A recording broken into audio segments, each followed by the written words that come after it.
Podlični podcasti Miqesisht Elida. We are getting a lot more comms now digitally than we were back when we were in the office. But yeah, what do you guys think about information overload? Whoever wants to answer.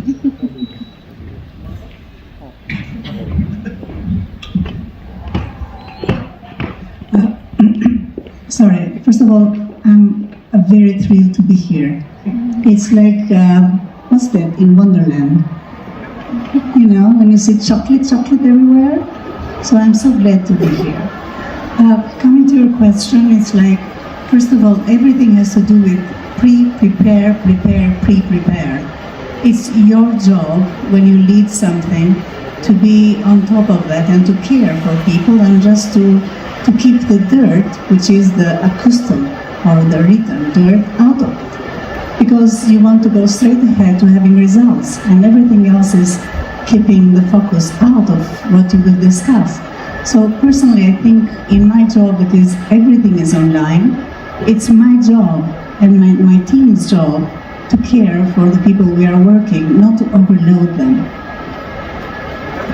Yes, if I may add, working in hospitality in one of the greatest hotel companies, MARRIOTT, actually there is no possibility for us to work remotely or from home because we are guest client on spot. The internet to really kind of storytell internally and build culture internally.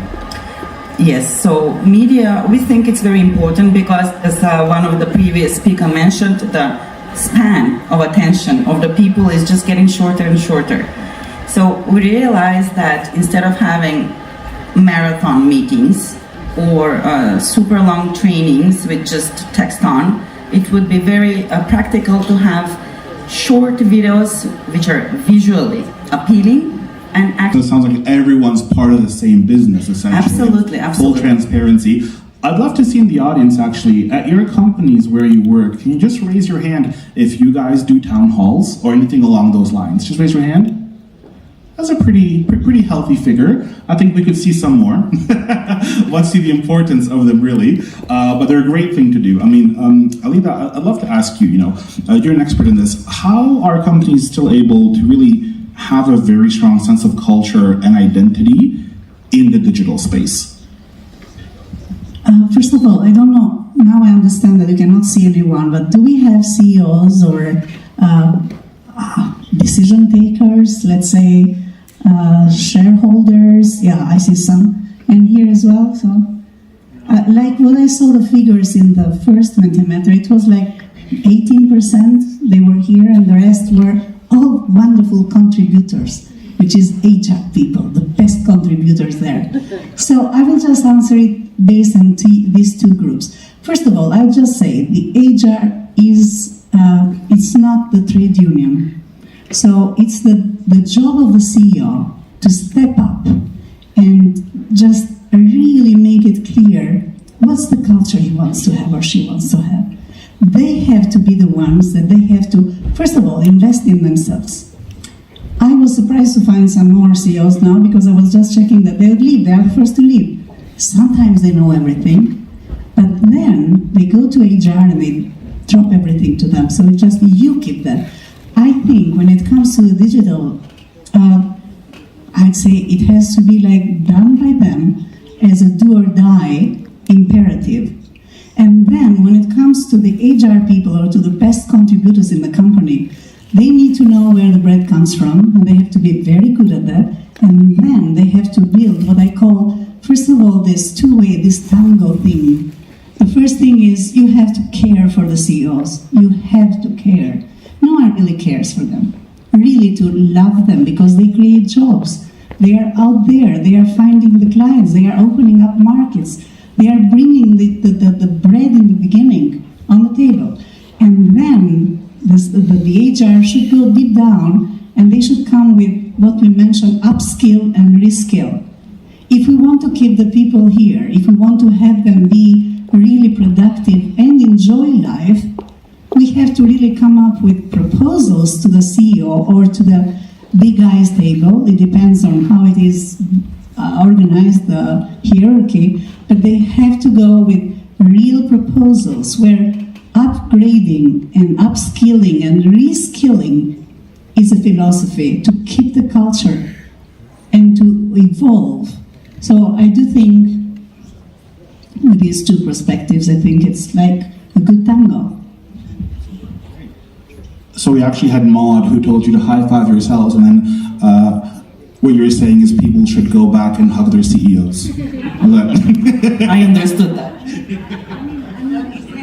I mean, it has to be real. It has to be like, we have to care for them. And you know why? We just talked about the Gen Z and the millennials. They see this. If you meet some HR people, who I love, by the way, the first thing they say is, yes, Lida, everything you're saying is good, but you don't know my CEO. This is the expression we do in the Balkans. We say, oh, you don't want them in the neighborhood. But these are the people now. You either decide to go there and thrive and make your people see that you have integrity yourself, or leave. Simple. But it's his company. Or hers. Oh, hers. Sorry, I said it. I'm sorry. I have to say it. Or hers. Yes. Super, thanks Elida. Just for all the attendees, I can just ask for one favor. While our panelists are answering questions or listening, please, if you can just refrain from chatting or keep it very low, just to really respect their time for being here. It'd be super for everybody. So, Teuta, just like you guys took time out of your jobs, they also took time out of their jobs to be here with us today. But Teuta, want to ask kind of back on you. What strategies do you employ to promote work-life integration and prevent digital work from encroaching on personal time? Working digital work and not encouraging the personal time, sometimes it seems impossible. You mentioned earlier that we are bombarded and we have so much information during 24/7, I can say.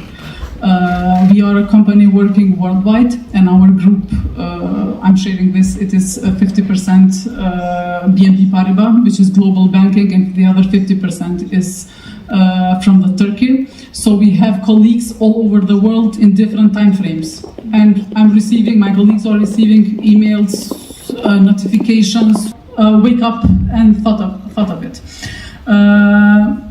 In banking sector, this is not so much, especially in the front office, they are working on site. On the other hand, in head office, we are discussing this point a lot, and according to me, it should be a really sensitive approach towards it.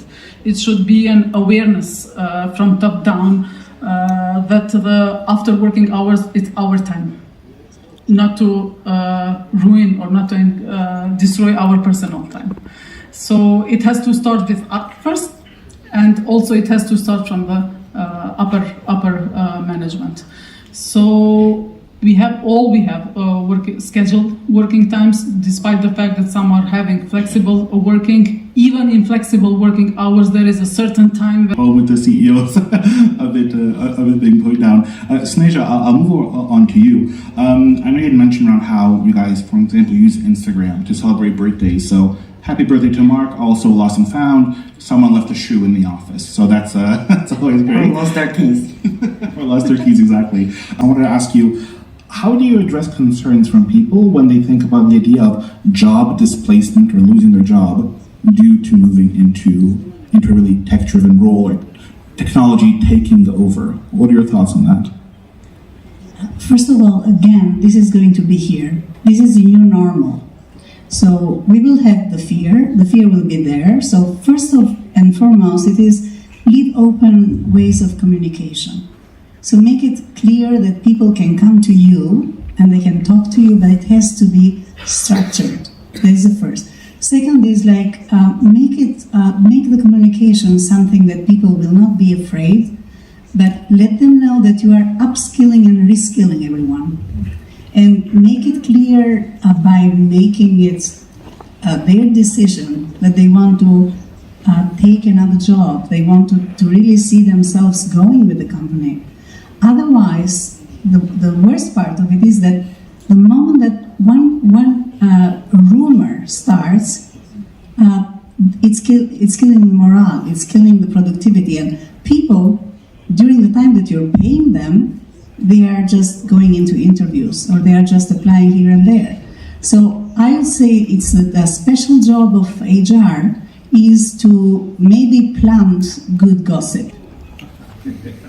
Like go to the people that are the I would call them opinion makers, but you can call them whatever you want. So it's like people that are heard. It could be a driver, it could be the lady that offers the coffee, it could be the cleaning lady, whoever, or it could be one of the big guys that is always there where there is a talk. So then you say the truth to them, that yes, there is a restructure coming, that we are thinking that the best contributors would be here, and really stick to the word and do that. So again, this goes to the CEO, but mostly this is the execution side that sometimes either takes it on this side or on that side. It's a tight rope, but we have to know that this is the new reality. I mean, there is no discussion about it.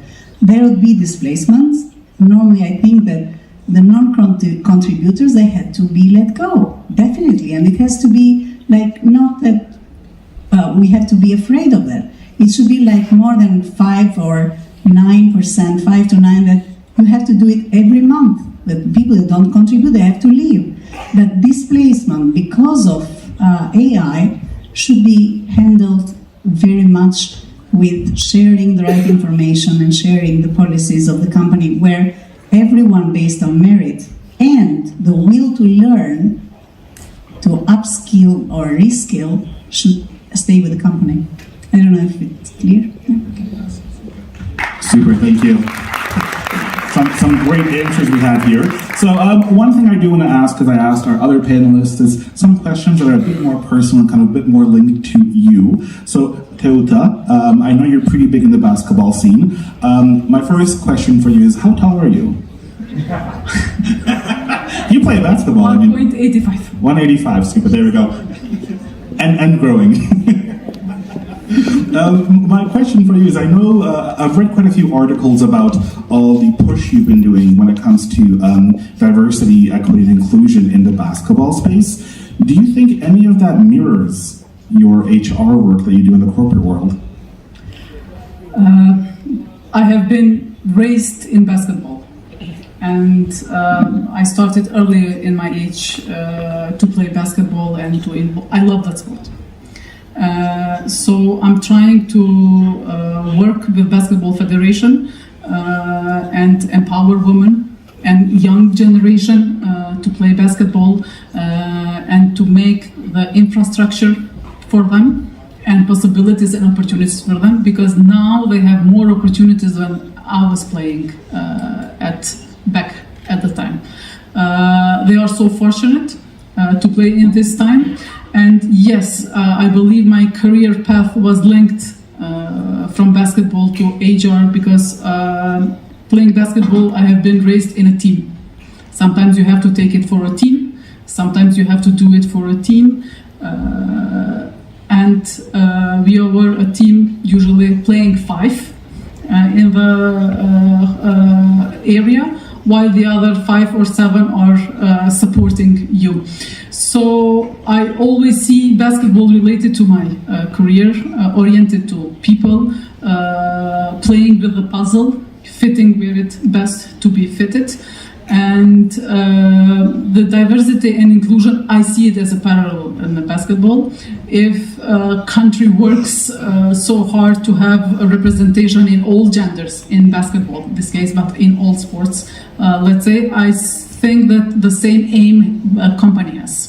So in all levels to have diversity, representative, giving same opportunities to all, to compete, to practice, to travel, international competition. I see it same in organization, or in case in our bank, that women have same possibilities for development, becoming future leaders, having same opportunities even in compensation and in trainings and in developments. We have 57% of employees in our bank are women. So I'm really proud of that. And we are working to increase this percentage in also in management level. So I'm really favoring, or let's say, the positive discrimination to our ladies in the bank. Super. I think I love the parallel between your basketball career and your corporate career. Moving on to Sneza, my kind of more personal question for you is, if nobody follows Sneza on LinkedIn, I highly suggest you do. She's actually really great at really recognizing a lot of the people she works with. I saw you do a lot of posts recognizing the operational staff in the hotel, housekeeping, the spa team, so really the people who keep the hotel running. Tell me a little about why do you post so many, so many posts recognizing them? Why would you ask me that, Serjan? What's wrong with you? Because I think it's a great learning point, because people don't do it enough. That's why. Of course, I agree, and I joke, of course. I think it's very important for us to show actually appreciation to people because they are simply fed up with talk, and no do's. So they share experiences. I've learned throughout the years, I'm 17 years in this field, that people really appreciate that when you show and when they have something to tell their friends or at home. So we give them certificates of appreciation. We do have at Marriott Housekeeping Appreciation Week. Every September, one full week is dedicated to all other departments and especially managers. We pamper our maids. So housekeeping is very difficult. So it's hard on physical work to clean the rooms. I consider myself to be a very decent housewife. I do everything alone at home. But if you leave me in the room, it will take me probably like 3 hours to get it done. They do it in 30 minutes. And they are the most cheerful and happy department that we have. 33 ladies, you can imagine, aged 20 to 55. Amazing. So you have everything there. So they really like it when we pamper them. We do their job for the day. Can you imagine? We really level up. We show them that yes, maybe there is a hierarchy, and there should be, of course, in every company, but they need to see that we are also human. We do the same. I'm not on some throne or pedestal just because currently I'm in director position, right? So when they see me during that week with the vacuum in the room or dusting for them, they're so happy. Same we do, and I also implemented since last year. This is very interesting and everybody loved it. We have 12 departments in our hotel. So I dedicated 1 day per month for a department. So there is Finance Appreciation Day, HR Appreciation Day, Engineering Appreciation Day. So all of the other departments and hotels, we go and we buy them chocolates and donuts, healthy food, junk food. Of course, everybody prefers the junk food. And of course, this highlight, it's the kafana. I mean, in the Balkans, if you don't go to a kafana, like you haven't done anything. So it's really important just to get there on the same level, be informal. Talk privately. You will learn so much for your people. Super. I think it's really awesome. I hope the PowerToHR team heard that. Maybe you should have a moderator appreciation day. I don't know. I'm just saying. Yes, please. The jumpy party tonight. Also, speaker appreciation day. But I want to finish it off with you, Elida. So you've had so much experience and practical, but also theoretical. You're currently doing your PhD at the moment. When you come to conferences like this, and let's say this one especially, what is one thing you want people from here who are attending to leave with? What do you want them to leave with? Okay. This is beautiful. We didn't have the questions, okay? So all I want to say is the word power to HR. Let me, dears, tell you, please don't let it go to your head. Power to HR, for me, it's like we have to empower HR to the moment, to the point, to know that they are working, they are an employee, they have a contract, and they should give their best and take the best and love the people. Did you see how she loves the people, regardless of what they do, what their skill level is? But I have seen so many cases where the HR, because of the proximity they have with the, be it the CEO or the shareholders or the big heads, it comes to their head that they are sometimes co-owner of the business. And it's so hurtful for the HR and for the people, because if you have an unhappy HR, you can imagine how it goes down. And with any other employee, it's like one unsatisfied kind of kills the buzz of 7 others. With HR, it's a whole company that is killed. So we have to really see that as an HR, you are blessed to be in a position that you can make a change. You are a change agent in every level, but we have to know that your position is not really like someone that when time passes, you become this unsatisfied person, and you expect from them, I mean the CEOs and the others, you expect far more than your contract actually gives you. So this is like saying, yes, power to HR, but just take it mildly, I'd say. When you leave from here, when you have ideas that you want to propose, be ready that you could go and you propose 3 different ideas, and the CEO will kill them on the spot. And then you get out and you say, oh, come on, I wouldn't go again because I learned this and that and I come here. Yes, but listen, even at the time when you said them, you were being paid, right? So he didn't say like, I don't like your ideas, but let me take you 3 days that you worked on this. So you have been paid. Go and come with some other that is more aligned to the culture. And having said that, I'm looking forward to Power to HR 3. So looking forward and inviting them to the venue. Super, thank you, Elida. Super, so I think now we'll pass on to the Q&A portion with the audience. So, dear audience, I hope you guys have some great questions for our panelists. So I think we're going to have some microphone runners. But once again, if you have a question, please raise your hand and we'll be able to bring a microphone to you. Any questions at the moment that we can start with? Is there over there? Oh, I think they want coffee. oh, you have a question? Is there any mic runners that we can just get Ariana mic? I have my microphone. I'm trying to keep it safe because it disappears. But for Ariane, hi.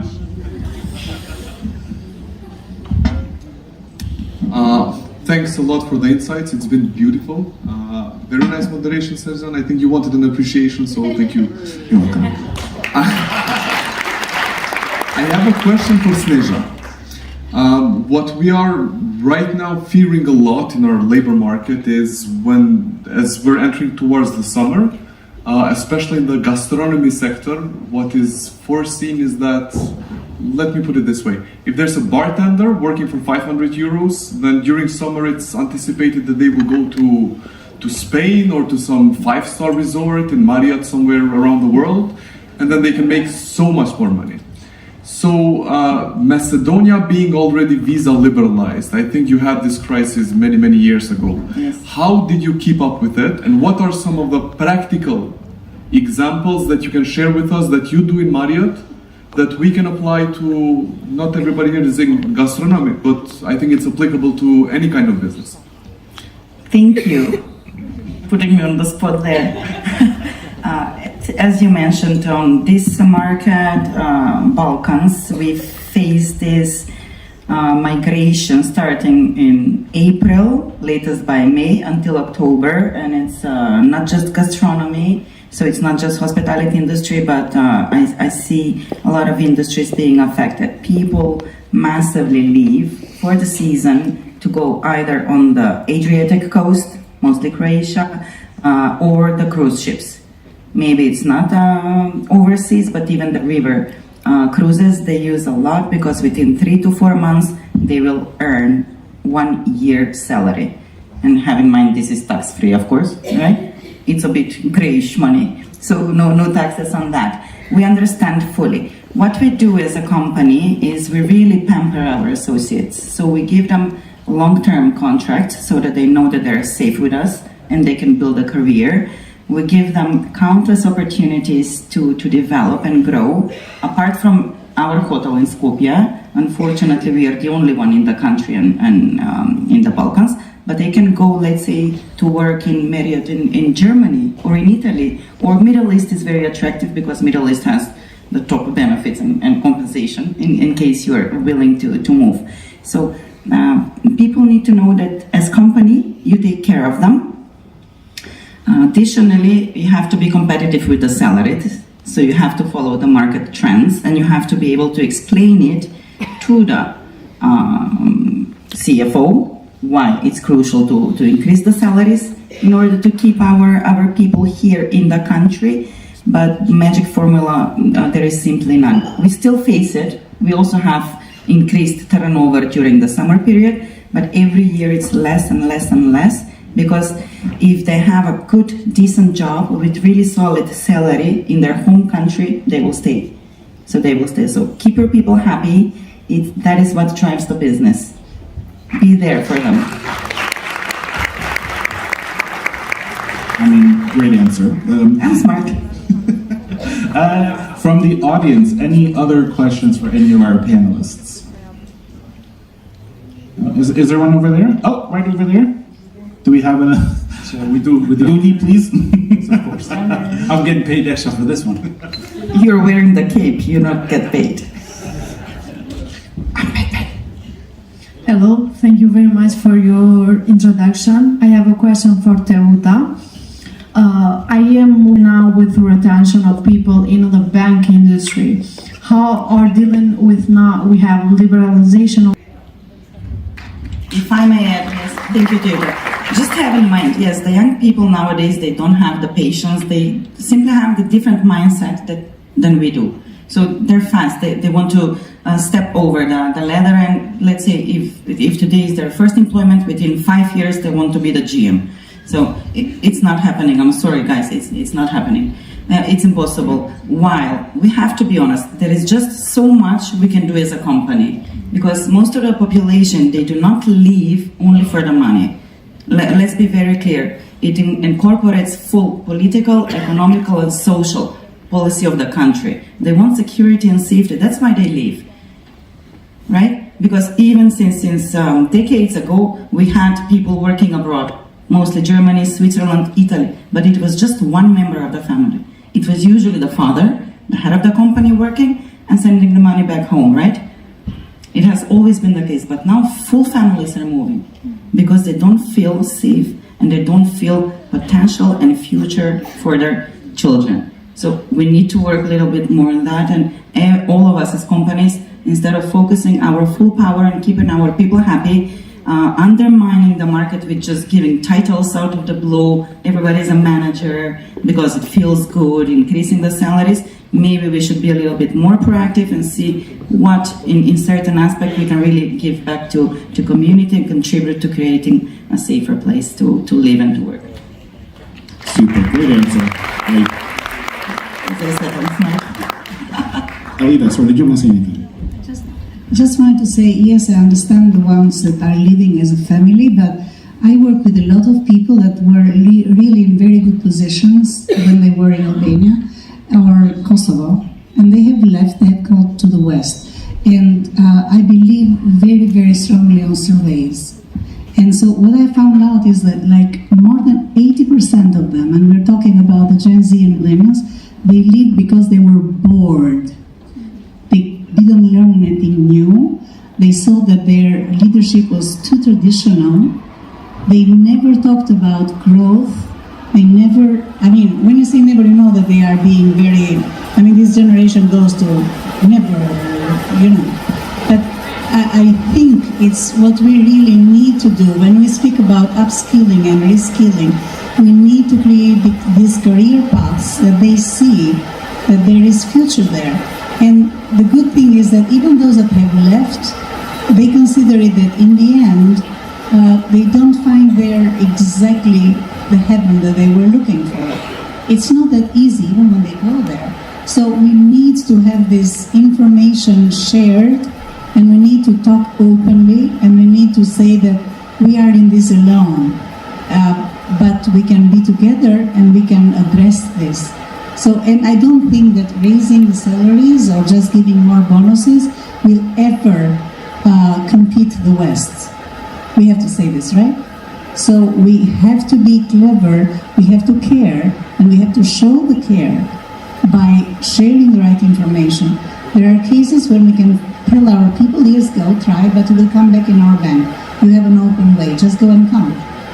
Because they want to come if they have a safe place back. Well, I think it's a great place to end.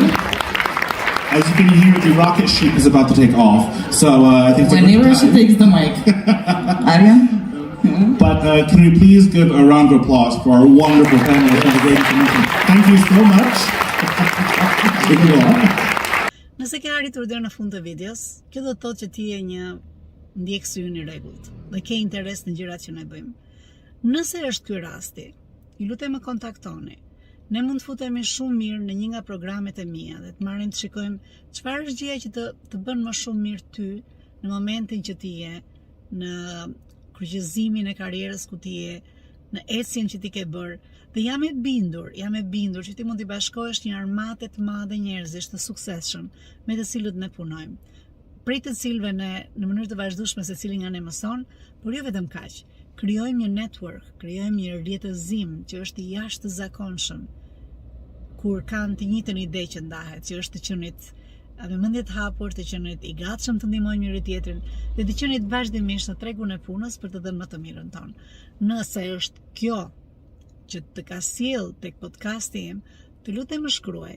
Të lutem, është shumë e kollaj të më gjesh, ndofta në Facebook me Elida Motro, ndofta në Instagram që është EMI Coaching and Consulting e gjeni kollaj fare, ose dhe në YouTube. Mundësitë e lidhjes janë të jashtëzakonshme. Mundësitë nga të cilat ju do përfitoni nga kjo lidhje nuk ka të bëjnë me mua, por kanë të bëjnë me gjithë rrjetin e njerëzve me të cilët unë bashkëpunoj. Uroj t'ju shoh nga brenda programeve të EMI-CC. Ju uroj gjithë bekimet e Perëndis. Miqësisht, Elida.